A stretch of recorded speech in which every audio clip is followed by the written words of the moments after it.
पढ़ते थे कि जुल्म का निजाम नहीं चल सकता, तो सोचते थे क्या इस पे वाकई ऐसा है। फिर बहुत सी जगहों पे पढ़ा कि जालिम को सजा जरूर मिलेगी। फिर देखना शुरू हो गया कि क्या वाकई जालिम गिरफ्त में आएगा, और फिर वक्त ने साबित किया कि जालिम भी गिरफ्त में आया और जुल्म का निजाम भी ज्यादा देर नहीं चला। तो मैंने सवाल किया एक शख्स से, बड़ा दाना शख्स था। मैंने पूछा कि इस तरह लगता है कि सारी सियासी जमातें इकट्ठी हो गई हैं और सबका एक ही मिशन है कि इमरान खान की सियासत को खत्म कर दिया जाए, और इमरान खान की जमात में भी कुछ लोग ऐसे हैं जिनकी समझ नहीं आ रही कि वो किस तरफ जा रहे हैं। उस शख्स ने मुझे कहा,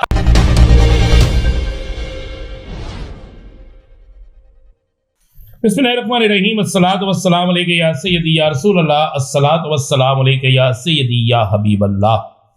तमाम सुनने वालों को अस्सलामु अलैकुम। मैं हूं राना अजीम और आप देख रहे हैं Rana Azeem official YouTube channel, Facebook page और टिकटॉक। अहम तरीन जराए कहते हैं कि इलेक्शन कमीशन ने भी जो अपना इजलास आज बुलाया हुआ है उसमें वो कोई बड़ा फैसला दे सकता है, क्योंकि हुकूमत के पास स्कोर पूरा नहीं। जिस तरह मैंने कहा कि हुकूमत के अपने 5 अरकान गायब हैं, अब महसूस नशिस्तों पर हुकूमत कोई बड़ा फैसला लेने के चक्कर में है, और अगर यह फैसला हो गया तो एक बड़ा आईनी बहरान होगा, एक बड़ी आईनी जंग शुरू होगी।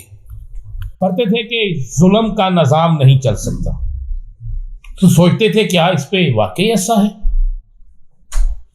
फिर बहुत सी जगहों पे पढ़ा कि जालिम को सजा जरूर मिलेगी।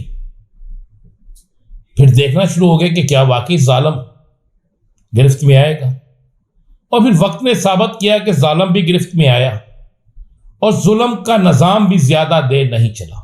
हां, जुल्म के निजाम के हमायती बहुत होते हैं, क्योंकि उस वक्त में बहुत से लोग अपने आप को बचाने के लिए, बहुत से लोग नाजायज ख्वाहिशात की तकमील के लिए उस निजाम को अपना लेते हैं, उस निजाम के पीछे चल पड़ते हैं, ना अपना ज़मीर देखते हैं, ना रोज़े महशर में जवाब देने का सोचते हैं।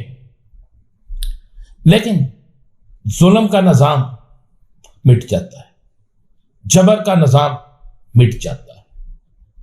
अगर कोई चीज रह जाती है तो वो कुदरत का वो निजाम, कुदरत की वो मर्जी जो सच है, वो रह जाता है। मैं मौजूदा सियासी सिनेरियो पर किसी से कोई बात कर रहा था, तो मैंने सवाल किया एक शख्स से, बड़ा दाना शख्स था। मैंने पूछा कि इस तरह लगता है कि सारी सियासी जमातें इकट्ठी हो गई हैं और सबका एक ही मिशन है कि इमरान खान की सियासत को खत्म कर दिया जाए, और इमरान खान की जमात में भी कुछ लोग ऐसे हैं जिनकी समझ नहीं आ रही कि वो किस तरफ जा रहे हैं। उस शख्स ने मुझे कहा, एक वाकया सुनाया, क्योंकि खबरें मेरे पास भरी हैं, लेकिन मैं क्या आपको थोड़ा सा कुछ चीज से आगाही भी दे दें। उसने कहा, एक इमरान खान की तरह शख्स था,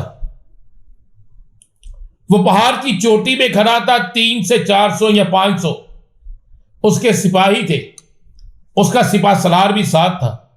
वहां खड़े होकर वो अपने दुश्मन को देख रहे थे, तो उन्होंने देखा कि दुश्मन एक बड़ी इत्तेहादी फौज के साथ हजारों की तादाद में फौजी हमले के लिए आ रहे हैं। उसने कहा कि उस बंदे ने मुझे यह कहा, उसने कहा कि उस वक्त उसके सिपा सलार ने उसे कहा कि खान साहब, आप देख रहे होंगे कि इतनी बड़ी महाल की फौज है, इतने ज्यादा लोग हैं, ये हमें शिकस्त दे देंगे, हमें मार देंगे, यकीनन आप यही सोच रहे होंगे।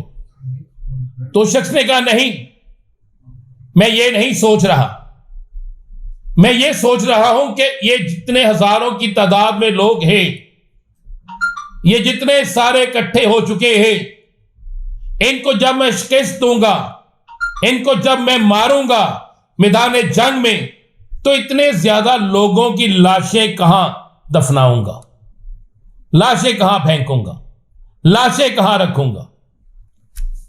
ये उसने मुझे कहा कि ये एक ऐसा जज्बा है जो तहरीक इंसाफ के कारकुनों में है, जो 8 फरवरी को नजर आया, जो हर एहतजाज में नजर आता है, जो इलेक्शन हो, कोई भी मैदान हो, नजर आता है। जिस तरह आज तहरीक इंसाफ की काल पर एक शहर ऐसा नहीं है जहां पर लोग ना निकले हों। हालांकि हमारी हुकूमत के पास एक बेहतरीन चीज है, दफा 144 लगा दी गई एक दिन पहले। इसके बावजूद भी लोगों ने खौफ के बुत तोड़ दिए।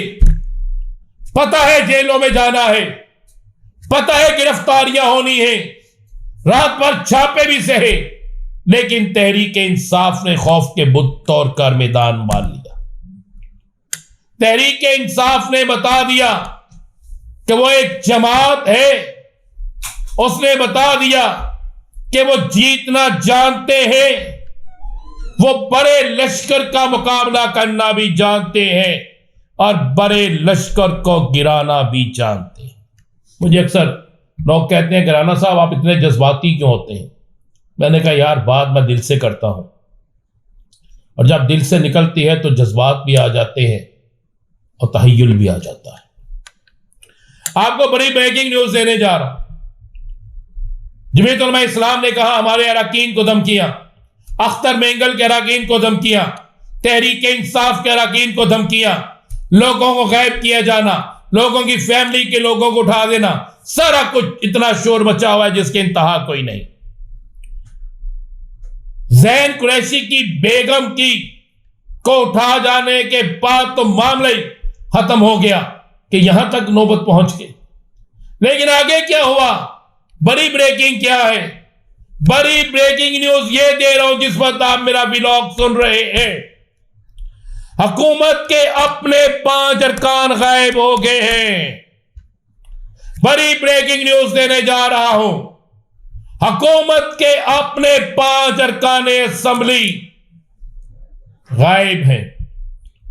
ढूंढो उन्हें, ड्यूटियां लगा दी गई है, टेलीफोन उनके रिकॉर्ड निकाल लिए गए हैं, रिश्तेदारों को आखिरी कॉल किससे हुई उससे इंतजामिया को सबको कहा गया है कि इनको हर हाल में ढूंढो। अभी तो ये तोड़ रहे थे बाकी लोगों के दावे, तहरीक इंसाफ के लोगों ने किए। जुनेद खानजादा ने तो लाइव प्रोग्राम में कह दिया कितने पैसों की मुझे ऑफर की गई। लोगों के पास रिकॉर्डिंगें मौजूद हैं, लेकिन पंजाबी का एक फिक्र है ना कि मंजी थले डांगते फिरो। वो अपनी मंजी थले डांग फिरन गए तो पता लग गया अपनी मंजी थले भी कम पै गया। तो असल मामला यह है कि हुकूमत के आईनी तरमीम के हवाले से अपने 5 अरकान गायब हैं। उनको ढूंढने का काम गुज़श्ता 24 घंटों से जारी है और आज हर सूरत में उन्हें ढूंढने का टारगेट दिया गया है। बल्कि एक अफसर को तो कहा गया ना मिले तो फिर तुम भी ना आना। अब हालात ये हो चुके हैं कि हुकूमत का अपना स्कोर पूरा नहीं है और अब हुकूमत अपना स्कोर किसी और तरीके से पूरा करने की कोशिश कर रही है जो हुकूमत के गले पर जाएगा। आईनी तरमीम पर एक बड़ा फड्डा आपको नजर आएगा। मैंने रात एक मीटिंग का हवाला दिया था और अब भी आपको बड़ी ब्रेकिंग न्यूज देने जा रहा हूं कि आईनी तरमीम पर बड़ा फड्डा शुरू हो गया है और इस बड़े फड्डे के असरात आपको चंद घंटों में नजर आ जाएंगे। इजाजत दीजिए, अल्लाह।